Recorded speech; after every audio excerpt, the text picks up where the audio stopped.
pretty clear from the VAERS, the self-reporting vaccine injury system, federal system, that vaccine injuries with the COVID vax jumped to multiples of what had been reported before. I'm a scientist, and I don't want to bash Tucker Carlson for no reason, but I think there's something we can learn here from this mistake. If there's ever a circumstance where you spend a few minutes reading about something that you're not an expert in, and you come away thinking you've noticed something clear or something obvious, like it feels, how could the actual experts not have noticed this? The answer is almost certainly that you don't fully understand what you're talking about. In this case, Tucker Carlson is talking about the VAERS, or the Vaccine Adverse Event Reporting System. And if you lock in for just a second here, you'll soon know more than both Tucker Carlson and his guest about vaccine safety. First, you should know that vaccine safety events can and should be reported by anyone at any time through the VAERS system. So patients, parents, healthcare providers are all encouraged to report any adverse events after vaccination, even if it's not clear whether or not the vaccine caused that adverse event. That's good. That's because it's supposed to cast a very broad net for potential safety signals. Now, because it's designed to be broad like that, if you go to the VAERS system and look at the data for the COVID vaccine injuries, it's going to include things like dog bites,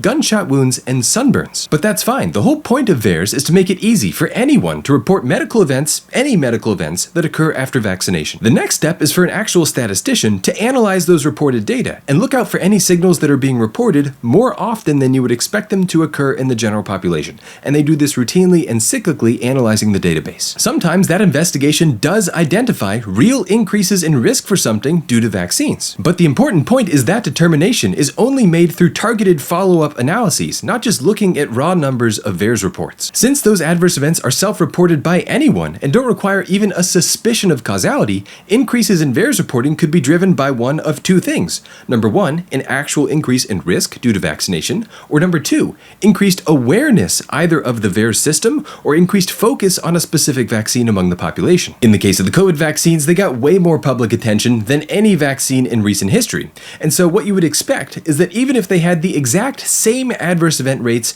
as something like the whooping cough vaccine, just theoretically, you would see many more VAERS reports for the COVID vaccine because it was so front of mind for everyone. I'm not trying to say there's no increase in risk for any adverse events. What I'm saying is that anyone who analyzes raw increases in VAERS reporting as evidence of risk does not understand how vaccine safety is studied. There were more injuries reported from VAERS by the COVID vaccine than all other vaccines put together for the past 36 years.